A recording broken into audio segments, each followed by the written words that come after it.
Maka untuk cara yang selanjutnya yang keenam adalah penggemburan tanah. Nah, untuk kapulaga mungkin yang tidak berbuah, salah satunya adalah karena tanah tersebut sudah terlalu padat dan terlalu keras. Jadi cara yang efektif adalah penggemburan tanah. Nah, untuk penggemburan tanah ini biasanya dilakukan kurang lebih kapulaga yang sudah berumur antara 3 tahun ke atas, pasti tanah tersebut sudah mulai memadat. Itu adalah cara-cara untuk melepaskan buah, karena akar kapulaga tersebut memiliki rongga tanah atau mudah menyerap oksigen di dalam tanah tersebut. Oke, yang selanjutnya adalah menetralkan pH tanah. Nah, di sini sering sekali kita mengabaikan yaitu pH tanah. Untuk melepaskan buah kapulaga, atau tidak hanya kapulaga tetapi khusus untuk pembuahan tanaman, pH tanah ini harus lebih tinggi dari 6.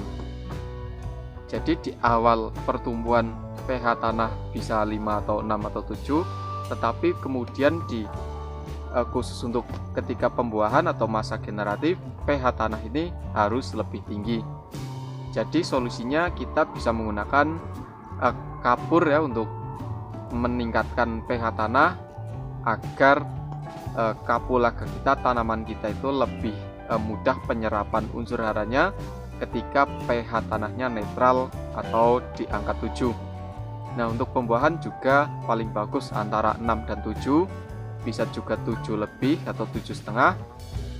Jadi khusus untuk pembuahan berbeda dengan di masa vegetatif atau masa awal pertumbuhan. Oke, yang selanjutnya adalah menambah intensitas cahaya. Kapulaga yang sudah terlalu padat tidak bisa berbuah dengan maksimal untuk pembuahannya. Jadi kurang lebat atau kurang pembuahannya. Nah, untuk kapulaga yang sudah di umur 2 tahun ke atas tentunya sudah terlalu padat rumputnya karena sudah banyak.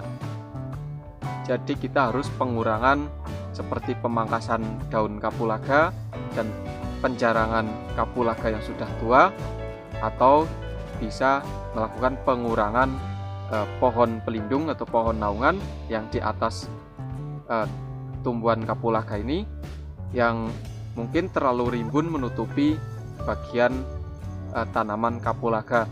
Jadi pengurangan atau penambahan intensitas cahaya ini bisa kita lakukan dengan cara pangkas daun atau pengurangan bagian-bagian yang menutupi atau mempengaruhi cahaya masuk ke bagian rumpun kapulaga.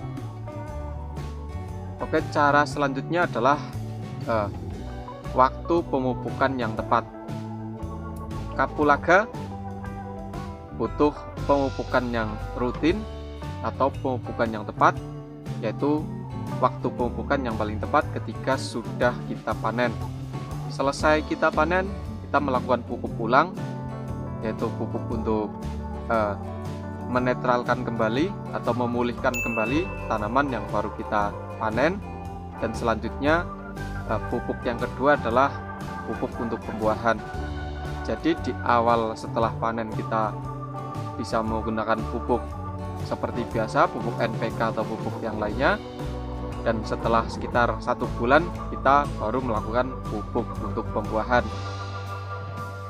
Oke, itulah waktu pemupukan yang harus tepat setiap ketika kita rutin pemupukan di setiap bulan, maka pemupukan ulangnya harus pemupukan setelah 1 bulan berikutnya. Oke, yang terakhir atau yang selanjutnya adalah melengkapi kebutuhan unsur hara tanaman. Nah, untuk tanaman butuh unsur hara mikro dan makro. Yang paling utama adalah makro, yaitu NPK, dan untuk pembuahan kita membutuhkan unsur hara mikro. Nah, di sini yang paling lengkap adalah tanah itu sendiri. Ketika tanah kita tanah yang subur, maka sebenarnya tanah itu sudah lengkap, tetapi masih terlalu rendah untuk nilai unsur hara yang terkandung di dalam tanah. Dan kita bisa menganalisa ketika terlihat tanaman kita kurang memuaskan atau kurang maksimal, maka barulah kita menambahkan unsur hara tambahan seperti pupuk yang kita berikan untuk tanaman kapulaga. Dan di antara unsur hara makro dan mikro ini saling membutuhkan.